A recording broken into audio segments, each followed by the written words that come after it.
Hello friends, इस video में हम लोग पढ़ेंगे सिंधु सभ्यता।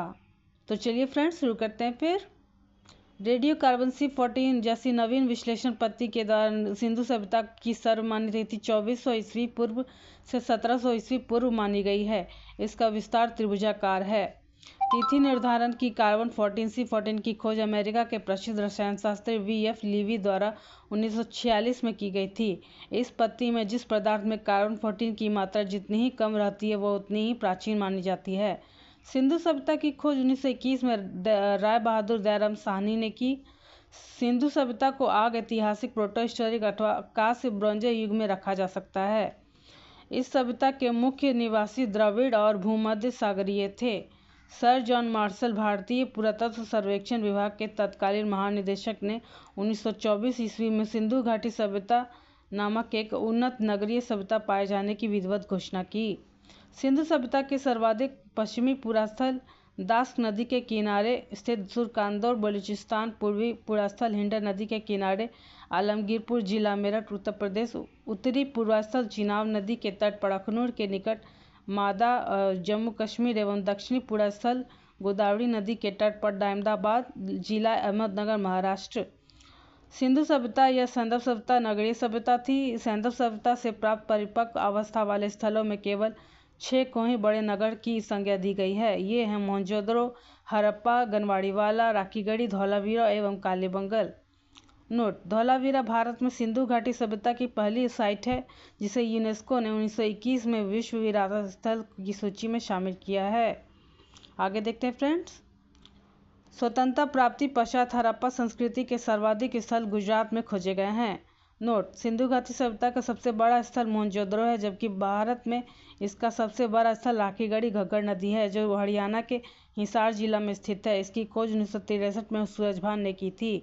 लोथल एक सुरकदार सिंधु सभ्यता का बंदरगाह था। जुते हुए खेत और नक्काशीदार ईंटों के प्रयोग का साक्ष्य कालीबंगन से प्राप्त हुआ है। आगे देखते हैं फ्रेंड्स।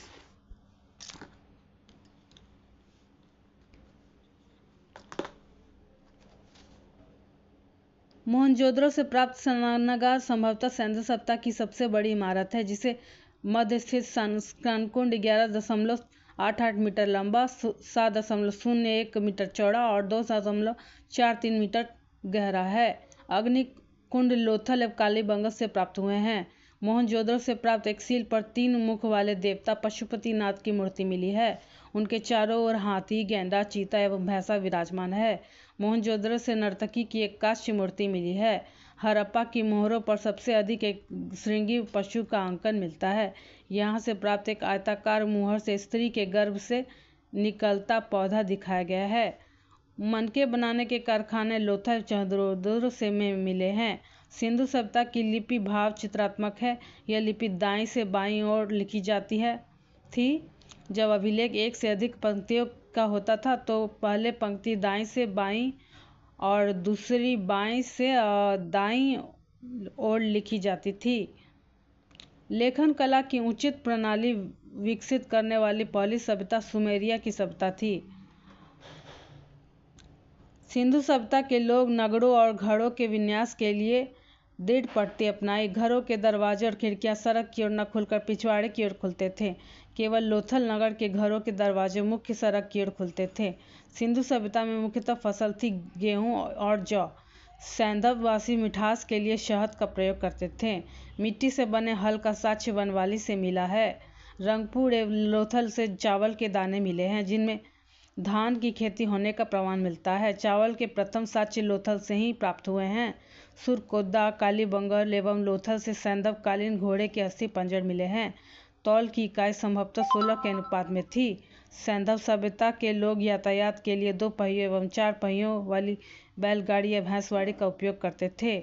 मेसोपोटामिया के अभिलेखों के वर्णित में लूहा शब्द का अभिप्राय सिंधु घाटी सभ्यता से ही है। संभवतः हड़प्पा संस्कृति का शासन वर्णिक वर्ग के हाथों में था। आगे देखते हैं फ्रेंड्स।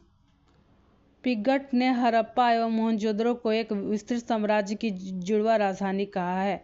सिंधु सभ्यता के लोग धरती को उर्वरता की देवी मानकर उसकी पूजा किया करते थे। वृक्ष पूजा एवं शिव पूजा के प्रचलन के साक्ष्य भी सिंधु सभ्यता से मिलते हैं। स्वास्थ्य चिन्ह संभवतः हड़प्पा सभ्यता की देन है। इस चिन्ह से सूर्योपासना का अनुमान लगाया जाता है। सिंधु घाटी के नगरों में किसी भी मंदिर के अवशेष नहीं मिले हैं। बॉक्स में देख लेते हैं फ्रेंड्स। सिंधु काल में विदेशी व्यापार। तांबा जो है खेतरी, बलूचिस्तान, ओमान। चांदी है अफगानिस्तान, ईरान। सोना है कर्नाटक, अफगानी, ईरान। टीन है अफगानिस्तान, ईरान। गोमेद है सौराष्ट्र। लाजवर्थ है मेसोपोटामिया। सीसा है ईरान। ओके, आगे देखते हैं फ्रेंड्स। स्त्री मनुस्मृतियां मूर्ति की मृत्यु वाली अधिक से मिलने के अनुमान लगाया जाता है कि सैंधव समाज मातृसत्तात्मक था। पशुओं में कुंवर वाला सारणी सभ्यता के लोगों के लिए विशेष पूजनीय था। मनोरंजन के लिए सैंधववासी मछली पकड़ना, शिकार करना, पशु पक्षियों को आपस में लड़ाना, चौपड़ और पासा खेलना आदि साधनों का प्रयोग करते थे। सिंधु सभ्यता के लोग काले रंग से डिजाइन किए हुए लाल मिट्टी के बर्तन बनाते थे। सिंधु घाटी के लोग तलवार से परिचित नहीं थे। कालीबंगन एवं मात्र हड़प्पा कालीन स्थल था जिसका निचला शहर सामान्य लोगों के रहने हेतु भी किले से घिरा हुआ था। कालीबंगन का अर्थ है काली चूड़ियाँ। यहाँ से पूर्व हड़प्पा स्तरों के खेत जोते जाने के और अग्नि पूजा की प्रथा के प्रमाण मिले हैं। पर्दा प्रथा एवं वेश्यावृत्ति सिंधु सभ्यता से में प्रचलित थी। शवों को जलाने व गाड़ने दोनों प्रथाएं प्रचलित थी। हड़प्पा में शवों को दफनाने जबकि मोहनजोदड़ो में जलाने की प्रथा विद्यमान थी। लोथल एवं कालीबंगन में युग्म समाधियां मिली हैं। सैंधव सभ्यता के विनाश का संभवतः सबसे प्रभावी कारण बाढ़ था। आग में पकी हुई मिट्टी का टेराकोटा कहा जाता है। आज के लिए इतना ही फ्रेंड्स। नेक्स्ट वीडियो में हम लोग पढ़ेंगे सैंधव सभ्यता के प्रमुख स्थल, नदी, उत्खननकर्ता एवं वर्तमान स्थिति। Okay, thank you.